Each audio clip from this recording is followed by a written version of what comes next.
November 1966. Point Pleasant, West Virginia. You open your eyes for the first time, and those eyes happen to glow bright red. Welcome to existence.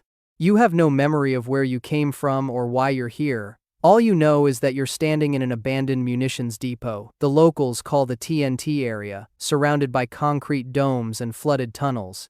The air smells like rust and old gunpowder. Your wings stretch out behind you, easily 10 to 15 feet across. You're about 7 feet tall, muscular, and covered in dark feathers or fur or something in between. Nobody really knows what you are, including you. The first thing you notice is the hunger. Not for food exactly, but for something else. Movement. You need to move. You unfold your massive wings and shoot straight up into the cold autumn sky. No running start needed. Just up. Straight up. The trees shrink below you in seconds. You don't even need to flap much after that initial burst. You just glide, riding the night air above the Ohio River Valley. The forests stretch endlessly in every direction, dark and quiet. This is your territory now. Flying feels natural, almost too natural. You bank left, then right, testing your speed. The wind roars past your face as you accelerate. How fast are you going? Hard to tell, but the ground is a blur. You spot something moving on a road below. Headlights, a car, something about it draws you closer. You descend, swooping low over the treetops until you're hovering near the edge of the road. That's when you see them through the windshield. 2 couples in a black Chevy. They spot you too. Their faces freeze. You tilt your head, curious. Why are they so scared? You're just standing here. One of the women screams. The driver, a guy named Roger Scarberry, stalls the car for a moment, staring at you through the windshield. His wife Linda sits beside him, unable to look away from your eyes. She later describes you as slender and muscular, standing at least 7 feet tall with white wings folded against your back. She can't make out your face because of the hypnotic effect of your glowing red eyes. Good to know you have hypnotic eyes. That's new information to you too.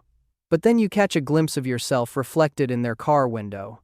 Those glowing red eyes staring back, that massive dark silhouette. Yeah, okay, fair enough. You do look terrifying. The car's engine roars to life and the tires squeal. They're running. Without thinking, you give chase. Your wings beat once, twice, and suddenly you're keeping pace with them at over 100 miles per hour. This is kind of fun, actually.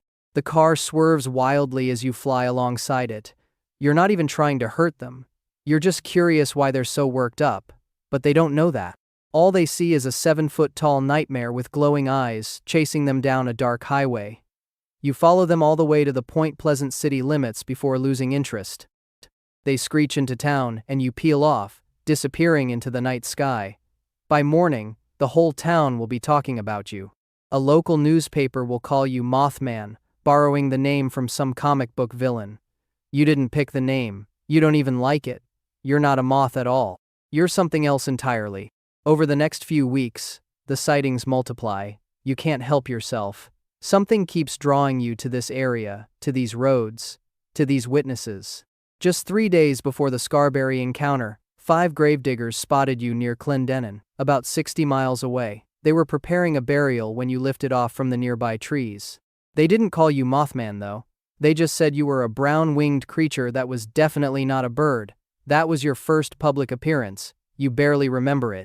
A farmer sees you perched on his fence one night. His dog runs away and never comes back. A pair of firefighters spot you near an old power plant. They describe you as a giant bird with red eyes. You're neither a bird nor a man, but the descriptions keep piling up. Everyone who sees you walks away shaken. Some have nightmares for months. One woman has a complete nervous breakdown after looking directly into your eyes. You don't mean to cause this. You're just existing. But something about your presence radiates pure dread. Maybe it's the eyes. Maybe it's the way you move, that strange shuffling walk when you fold your wings and lumber along the ground. Witnesses say you walk with a weird shuffle that reminds them of a penguin. Not exactly the most intimidating comparison, but combined with your size and those glowing orbs, it gets the job done. People avoid the TNT area after dark now. Smart choice. Winter arrives and the sightings continue. You've lost count of how many times you've chased cars down lonely highways. It's become your favorite pastime, not to catch them, just to see how fast they can go. Most top out around 90, You can do 100 without breaking a sweat. Sometimes you swoop low and tap the roof of their car just to see their reaction. Okay, that one might be a little mean. But you're bored, and there's not much else to do when you're an unexplained cryptid with no clear purpose. Strange things start happening around town. Televisions buzz and go static when you're nearby. Phones ring with nobody on the other end. Pets go missing. Weird figures in dark suits start showing up, asking questions about you. The locals call them men in black. You've spotted them lurking around, watching witnesses, telling people to stay quiet. You're not sure if they're looking for you or protecting you. Either way, they give off bad vibes. You make a point to avoid them. By now, you've become a local legend. People drive out to the TNT area at night hoping to catch a glimpse of you. Some bring cameras, some bring guns. You watch them from the shadows, amused. They never spot you unless you want them to. Your dark coloring blends perfectly into the trees and underbrush. You're practically invisible when you want to be. Only those glowing eyes give you away, and you've learned to keep them half closed when hiding. A year passes. December 1967. You've been haunting this region for 13 months now, and something feels different. A heaviness in the air. A sense of approaching disaster. You find yourself drawn to the Silver Bridge, a suspension bridge spanning the Ohio River between Point Pleasant and Gallipolis. Night after night you perch on the steel towers, watching the cars cross below. Something about this bridge fills you with unease. The metal groans under the weight of rush hour traffic. Rust flakes off in the cold wind. You sense something bad is coming, but you have no way to warn anyone. You're a monster.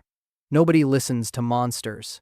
December 15th. Evening rush hour. The bridge is packed with cars. You're watching from a distant hillside when you hear it. A deep metallic groan followed by a crack that echoes across the valley. The I-bar suspension chain snaps. The entire bridge collapses into the freezing river in seconds. 46 vehicles plunge into the water. You watch the disaster unfold, motionless. Did you know this was coming? Is that why you've been lingering here all these months? You have no answers.